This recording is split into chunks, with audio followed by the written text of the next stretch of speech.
एक जंगल था। जंगल में सियारों का झुंड रहता था, बहुत ही बड़ा झुंड रहता था। तो सियार अक्सर झुंड में ही रहते हैं, 2 4 10 ऐसे करके था सियारों का झुंड।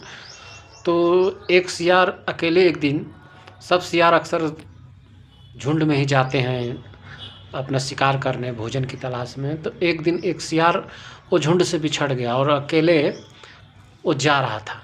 तो जा रहा था तो बीच में एक गांव पड़ा। तो गांव में एक धोबी था। वो धोबी नील घोल के रखा था। उस समय नील को बड़ा बर्तन होता था मिट्टी का, उसी में घोल के रखते थे धोबी लोग और कपड़े पर चढ़ाते थे तो कपड़ा नीला हो जाता था। आजकल भी नील का इस्तेमाल होता है। तो वही नील घोल के रखा था। तो सियार जा रहा था और अंधेरा था, रात का समय था। सियार उसी नील में गिर गया। जब सियार उसी नील में गिर गया तो उसका पूरा शरीर नीला हो गया। सियार का कलर तो एक रहता है, अलग रहता है, लेकिन उसका पूरा ही शरीर गाढ़ा कलर का नील था और पूरा शरीर नीला हो गया। उसके बाद अब सियार के पास तो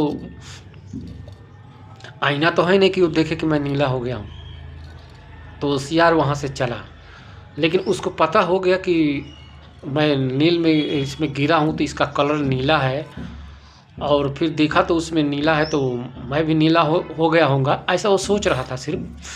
तो जाते जाते फिर वो गांव के जब बाहर निकला और जा रहा था, तभी एक घूरा पड़ा। घूरा का मतलब होता है उस ज़माने में कचरा, एक जहाँ फेंकते थे उसको घूरा बोलते हैं। घर का पूरा कचरा, गोबर हो या कुछ भी हो, घर का कचरा झाड़ पोंछ के सब ले जाकर फेंकते हैं, उसको घूरा बोलते हैं।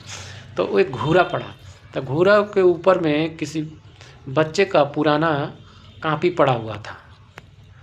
तो सियार क्या किया, उस कापी को ले लिया और चलने लगा। जाते जाते जब वो सुबेरा होते होते जब अपने झुंड में पहुंचा तो उसके झुंड वाले जितना सियार थे और सियार की जो पत्नी थी, तो सब देख के बोले कि अरे भाई इसको क्या हो गया, क्योंकि वो सियार तो अलग कलर के रहते हैं, ये अलग दिखने लग गया, एकदम नीला। तो सब सियार इकट्ठा हो गए पूरा और पूछने लगे। उसकी पत्नी भी आई, सब पूछने लगे कि ये कैसे हो गया, ये क्या हो गया, आपका शरीर इतना नीला कैसे हो गया। तो अब सियार अब दिमाग लगाया, मालूम, सियार दिमाग लगाया। सब एक झुंड होके इकट्ठा होके एक ही जगह, और सब सियार, उसमें उसकी पत्नी भी थी, सब पूछने लगे कि क्या हो गया, कैसे हो गया। तो सियार दिमाग लगाया। सियार बोला कि देखो, मैं आज से मैं पूरे जंगल का और पूरे गांव का, सब जगह का आज से मैं राजा बन गया। सब गांव वाले, मैं गांव में गया था, सब गांव वाले मिल के मेरे को जंगल और गांव सबका राजा बना दिए हैं और मैं राजा बन गया हूँ। इसलिए मैं सियार से अलग दिखूँ, इसलिए हमको एक कलर किया गया है और निशानी रहेगा कि मेरे को नीला कर दिए हैं कि आज से मैं जंगल और गांव सबका राजा घोषित हो गया हूँ। और तो इसलिए तुम लोग भी सब जने राजा मान लो। तो जितना सियार को झुंड था सब मिल के और उसको राजा मान लिए। उसकी पत्नी भी अब समझ गई कि हमारा पति राजा बन गया।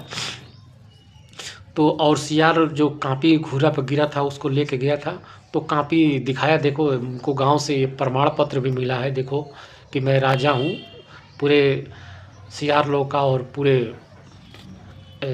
पूरे गांव का, सबका राजा बन गया हूँ। ये देखो मेरे पास प्रूफ भी है, कापी दिखाया, देखो कापी है, ये प्रमाणित करेगा कि मैं राजा हूँ। तो सब सियार ने मान लिए। तो कुछ दिन समय बीता, तो एक दिन की बात है कि एक गांव में मेला पड़ा हुआ था। तो सभी गांव वाले मेला देखने चले गए थे, तो कुछ काछ लोग ही गांव में थे। तो जिस सियार की पत्नी थी वो बोली कि जी चलिए ना, थोड़ा हमको, आप राजा बन गए हैं पूरे गांव का और पूरे जंगल का, चलिए ना थोड़ा मेरे को आज गांव का सैर करा दीजिए। तो सियार बोला कि इसमें कौन सा बड़ी बात है, चलो आज तुमको मैं गांव का सैर करा देता हूँ। तो सियार और सियारिन दोनों चले गए गांव में। तो गांव तो मेला देखने लोग चले गए थे, कुछ लोग थे।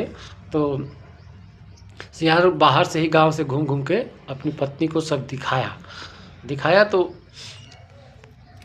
गांव के बाहर में दिखा रहा था, तभी 5-6 कुत्ते घूम रहे थे। तो 5-6 कुत्ते घूम रहे थे उधर, तो देखे सियार और सियारिन को। अब चारों पांचों कुत्ता अब दौड़ाए सियार और सियारिन को, दोनों को दौड़ाए। तो सियार और सियारिन भागने लगा, कस के दोनों भागने लगा। तो भागते भागते सियारिन क्या, उसकी पत्नी बोलती है कि ए जी सुन रहे हैं, जब आप गांव का राजा बन गए हैं और पूरे जंगल का राजा बन गए हैं, प्रमाण पत्र भी है, तो क्यों भाग रहे हैं? वो प्रमाण पत्र दिखाइए, वो जो पेपर है उसको दिखाइए। तो सियार क्या बोलता है, अरे भाग रे पूजरी भाग, इस सब अनपढ़ गंवार है, ई का समझेगा प्रमाण पत्र, चल भाग पूजरी भाग। अब सियार और सियारिन भागे वहां से खसखस कर।